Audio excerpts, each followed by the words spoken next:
अस्सलाम वालेकुम स्टूडेंट्स, आज जो है हम चैप्टर 2 की एक्सरसाइज स्टार्ट करने लगे हैं। अपनी बुक का पेज नंबर 51 और नोट्स में से पेज नंबर 8 ओपन कर लें आप लोग जल्दी से।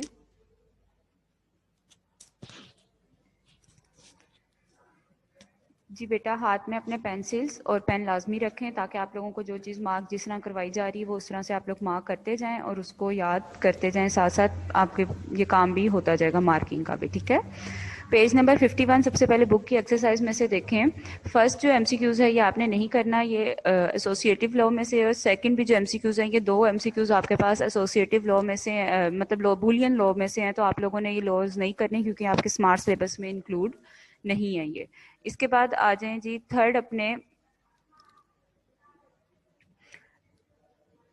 It is called outside, it is a Boolean proposition, ठीक है। ये क्या है, आपके पास एक बुलियन प्रोपोजिशन है। The number 17 is equal to 1007। इसको जो है आप 17 को 2 से एलसीएम के मेथड से डिवाइड करके देखेंगे तो आपके पास यही आंसर आएगा, ठीक है। तो ये इसलिए इसका आंसर ये आएगा। आप लोग इसको एक दफा खुद से भी परफॉर्म कर लीजिएगा तो आपको पता चल जाएगा। और आपको पता है कि जब जिसके साथ कोई बेस ना लगी हो तो वो नंबर ऑटोमेटिकली कौन सा नंबर होता है हमारे पास, डेसिमल नंबर कहलाता है। तो डेसिमल को बाइनरी में कन्वर्ट करने के लिए जो सा कन्वर्जन मेथड होता है वो आपको पता है वो कौन सा मेथड होता है हमारे पास, एलसीएम मेथड होता है।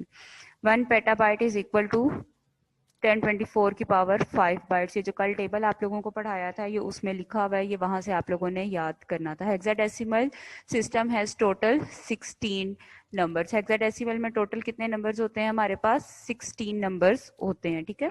इसके बाद बेटा अभी आपके पास कुछ शॉर्ट क्वेश्चंस आ रहे हैं, साथ साथ अपने नोट्स ओपन कर लें। सबसे पहले वो कह रहे हैं कि कन्वर्ट 69610 टू हेक्सा डेसिमल। तो ये आपकी बुक की एग्जांपल है, पेज नंबर 37 पे एग्जांपल नंबर 1 उन्होंने दी हुई है कि हेक्सा डेसिमल आपने डेसिमल टू हेक्सा डेसिमल में कन्वर्जन करनी है, तो ये वहां से आप देख के कर लीजिएगा, ठीक है। इसके बाद सेकंड क्वेश्चन है आपके पास, differentiate between volatile and non volatile memory. अब आपको पता है कि वोलाटाइल मेमोरी कौन सी होती है, ऐसी मेमोरी जो कि आपके पास परमानेंट नहीं होती है, और नॉन वोलाटाइल वो मेमोरी होती है जो आपके पास क्या होती है, परमानेंट होती है। वोलाटाइल मेमोरी में डाटा तब तक सेव रहता है जब तक कि उसको वोल्ट यानी पावर सप्लाई या इलेक्ट्रिसिटी मिल रही होती है, और नॉन वोलाटाइल मेमोरी वो है कि पावर सप्लाई अगर आप ऑफ भी कर दें तो भी उसमें डाटा जो है आपका क्या रहता है, सारे का सारा सेव रहता है, ठीक है। रैम जो है वो वोलाटाइल मेमोरी की एग्जांपल है, रोम या हार्ड डिस्क ड्राइव और इस तरह की बाकी एग्जांपल्स जो हैं वो आपके पास किसकी एग्जांपल है, नॉन वोलाटाइल की एग्जांपल है। वोलाटाइल मेमोरी में लेस स्टोरेज होती है जबकि नॉन वोलाटाइल में ज़्यादा स्टोरेज होती है। नॉन वोलाटाइल जो होती हैं वो स्लो होती हैं as compare to volatile memory. क्यों स्लो होती हैं, क्योंकि वो एक्सटर्नली इंटरनली जहाँ भी अटैच हों सीपीयू से ज़रा थोड़ी दूर होती हैं, जबकि जो वोलाटाइल मेमोरी होती हैं ये सीपीयू के बिल्कुल पास लगी होती है, तो इस वजह से इसमें प्रोसेसिंग का जो काम होता है वो ईजिली परफॉर्म हो जाता है आपके पास, ठीक है। तो ये डिफरेंस आपके नोट्स में आपको नजर आ रहा है क्वेश्चन नंबर 2 में। पहले वोलाटाइल को देखते हैं। Volatile memory is not a permanent memory. Non-volatile memory is a permanent memory. It holds data as long as its power supply connected to it. It holds data even if it not connected to any power source. RAM is an example of memory. Volatile memory, ROM is an example of, यहाँ पे आप hard disk, CD drives और जिस तरह आप लोगों ने पीछे जो कल एग्जांपल्स की थी वो भी लिख सकते हैं, is an example of non-volatile memory. Volatile memory has less storage. Non-volatile memory has more storage than volatile memory. It is faster than non-volatile. It is slower than volatile. ठीक है। नेक्स्ट जो है आपके पास क्वेश्चन आ रहा है, store the word phone. अब आपने क्या वर्ड स्टोर करना है, फोन, पी बड़ा है, H O N E small है, in computers memory. In computers memory की बात हुई है तो जाहिर है आपको पता है यहाँ से चल जाना चाहिए क्या कौन से करेक्टर्स यहाँ पे कोड यूज होने हैं आपके पास, ASCII code. Starting from address 7003, यानी ये फोन का एड्रेस कहाँ से स्टार्ट हो रहा है आपके पास, 7003 से, where each letter needs 1 byte to store in memory, जबकि एक लेटर को 1 बाइट चाहिए होती मेमोरी में स्टोर होने के लिए। नोट्स में देखें आपने जो है यहाँ पे मेमोरी एड्रेस उन्होंने कहा था कहाँ से स्टार्ट हो रहे हैं, 7003 से। लेटर आपने क्या स्टोर करना है, phone, P H O N E, P capital P H O N E. अब कैपिटल पी के इक्विवेलेंट अपनी बुक में देखें आप लोगों को वो कोड नजर आएगा।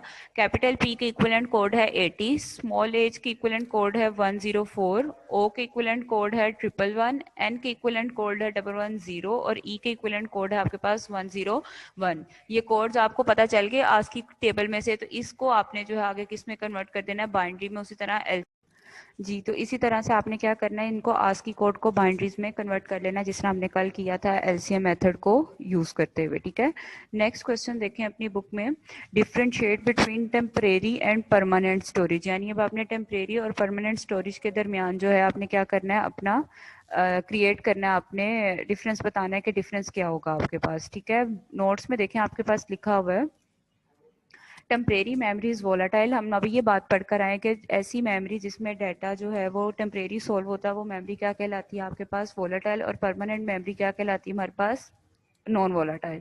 Computer memory is use to store for permanent. Temporary storage जो कंप्यूटर की अपनी मेमोरी होती है, वो किस काम के लिए, जिस तरह रैम है, ये रैम क्या है, कंप्यूटर की अपनी स्टोरेज है, तो वो किस लिए यूज होती है हमारे पास, टेम्परेरी मेमोरी के लिए। और जिस तरह रोम या दूसरी हार्ड डिस्क ड्राइव्स वगैरह हैं, ये किसके लिए यूज होती हैं, परमानेंट स्टोरेज के लिए। रैम टेम्परेरी स्टोरेज की एग्जाम्पल है और रोम परमानेंट स्टोरेज की example. It is not requiring power to store data. इसको पावर की जरूरत नहीं होती डाटा को स्टोर करने के लिए, जबकि ये पावर की जरूरत होती है इसको डाटा को स्टोर करने के लिए। तकरीबन वोलाटाइल और नॉन वोलाटाइल सेम ही थे आपके पास, टेम्परेरी और परमानेंट उन्होंने नाम थोड़ा सा चेंज कर दिया, तो आपने इस चीज में कंफ्यूज नहीं होना बिल्कुल भी। ठीक है, इसके बाद जी बेटा नेक्स्ट क्वेश्चन है आपके पास, write the truth table for X and Y. अब आपने एक ट्रूथ टेबल डिजाइन करना है। आपको पता है ट्रूथ टेबल आप लोग किस तरह डिजाइन करते हैं। अब टू वेरिएबल्स हैं इसमें, एक्स, और ऑपरेटर कौन सा यूज हो रहा है इसके अंदर, एंड वाई।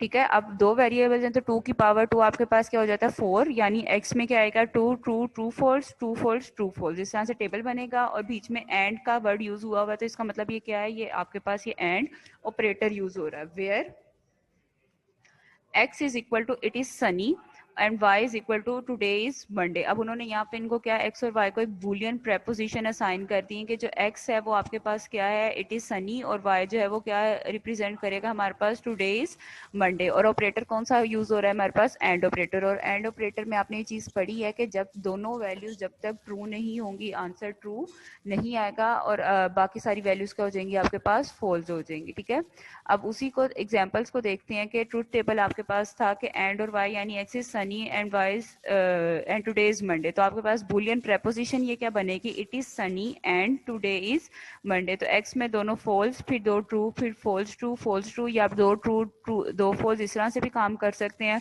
और इसमें हमने देखा था कि जब तक दोनों वैल्यूज ट्रू नहीं होंगी तो आंसर ट्रू नहीं आएगा, और जब एक भी फॉल्स होगी तो आंसर क्या आ जाएगा हमारे पास, फॉल्स हो जाएगा। यानी आज मंडे भी होना जरूरी है और सनी डे होना भी जरूरी है, तो आंसर क्या आएगा हमारे पास, ट्रू आएगा। मैंने आपको पहले कहा था कि बुलियन प्रेपोजिशन जो होती हैं ये डेली बेस पे आप इनको जज नहीं कर सकते, लेकिन बुलियन प्रेपोजिशन वो प्रेपोजिशन होती हैं जिनके आंसर आपको यस और नो की फॉर्म में ही मिलते हैं। ठीक है, लेकिन जब आप ऑपरेटर्स में इनको अप्लाई करेंगे तो फिर आपने ये नहीं देखना कि आज सनी डे है और मंडे भी है कि नहीं है। ठीक है, आपने इसमें सिर्फ एंड ऑपरेटर की जो लॉजिक है उसको फॉलो करना है कि जब दोनों आंसर ट्रू होंगे तो आंसर ट्रू आएगा, अदरवाइज सारे आंसर क्या आ जाएंगे आपके पास, फॉल्स आएंगे। ठीक है, तो इस चीज में आप लोगों ने कंफ्यूज नहीं होना ना, इन प्रेपोजिशंस को देखते हुए आप कर सकते हैं। जिस तरह आज मंडे नहीं है लेकिन सनी डे है, तो अब एक प्रेपोजिशन ट्रू है और एक फॉल्स है, तो आप तो इसमें सारी फॉल्स करते जाएंगे।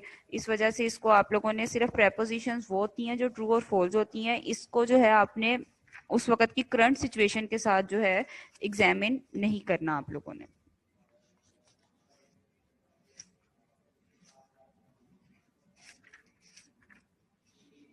इसके बाद जी बेटा आप आ जाए अपनी एक्सरसाइज पे दोबारा, filling the blanks, page number 52 पे आ जाए। फिलिंग दी ब्लैंक्स आ गई हैं आपके पास।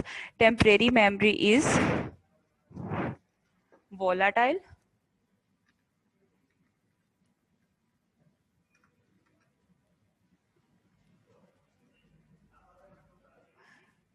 And permanent memory is non volatile.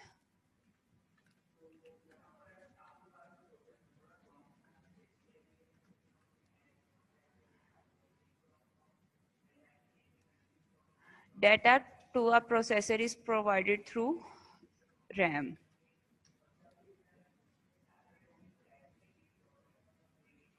At least dash byte is required to store any piece of information in computer's memory. 1.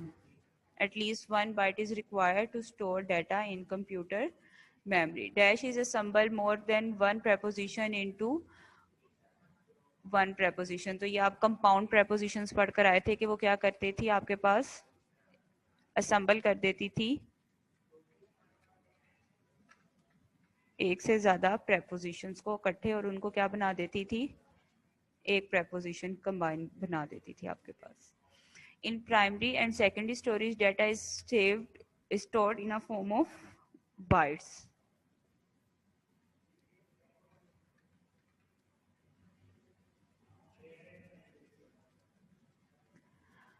According to dash law, ये आपने नहीं करना, laws आप लोगों ने नहीं पढ़े हुए, ठीक है। अब इसके बाद बेटा ये आपके पास क्वेश्चंस फिर से आ रहे हैं, आपने कन्वर्ट करना है ABCD 16 बेस आपको पता है किसकी होती है, हेक्साडेसिमल की। हेक्साडेसिमल को आपने कन्वर्ट करना है बाइनरी में, ठीक है। इसका सोल्यूशन आपके नोट्स में लिखा हुआ है कि आप किस तरह कन्वर्ट करते हैं, उसकी क्या करते हैं, इक्विवेलेंट कोड लिख लेते हैं इसके टेबल में से, हेक्साडेसिमल के टेबल में से, और उसके बाद उनको कंबाइन करके आंसर बना देते हैं। तो आपका हेक्साडेसिमल की कन्वर्जन किस में हो जाती है, बाइनरी में। और सेकंड एग्जांपल थी, आपने बाइनरी टू हेक्साडेसिमल जाना था, तो आपको पता है उसके लिए क्या करते हैं आप, 4 बिट ग्रुपिंग करते हैं। ग्रुपिंग कर लिया आपने, जहां पे एक्स्ट्रा जीरोस की जरूरत थी वो जीरोस लगाए, ग्रुप की इक्विवेलेंट कोड आप लोगों ने देख के लिखा उधर से अपने हेक्साडेसिमल के टेबल में से, और इनको कंबाइन करके आप लोगों ने यहाँ पे लिख लिया। ये क्वेश्चन इसलिए डिटेल में नहीं करवाए जा रहे हैं आपको क्योंकि ये आप लोग पहले कर चुके हैं, इनकी प्रैक्टिस है, आपको सिर्फ बताया जा रहा है कि कन्वर्जन किस तरह से होनी है, और ये आपको पता है कि कन्वर्जन आप लोगों ने किस तरह से करनी है, ठीक है बेटा। यहाँ तक था आपका चैप्टर नंबर 2। ये आज चैप्टर नंबर 2 जो है वो आपका कंप्लीट हो गया है। अब अगर आप लोगों को इसकी अच्छी तरह से आप लोग तैयारी कर लें, ये एक्सरसाइज के जो क्वेश्चंस हैं इनकी प्रैक्टिस कर लें, और जो जो कोई आप लोगों को मसला है वो आप मेरे से डिस्कस कर लें। ओके स्टूडेंट्स, यहाँ तक था आपका लेक्चर, इसकी अच्छी तरह से प्रिपरेशन कीजिएगा, और आगे अब आप लोगों को प्रैक्टिस इसके साथ साथ रखिएगा। जब तक प्रैक्टिस नहीं करेंगे तब तक जो है आप लोग ये काम आपको आएगा नहीं, आप लोग भूल जाएंगे कि किसकी कन्वर्जन किस में होनी थी, ठीक है। ओके बेटा, अल्लाह हाफिज़।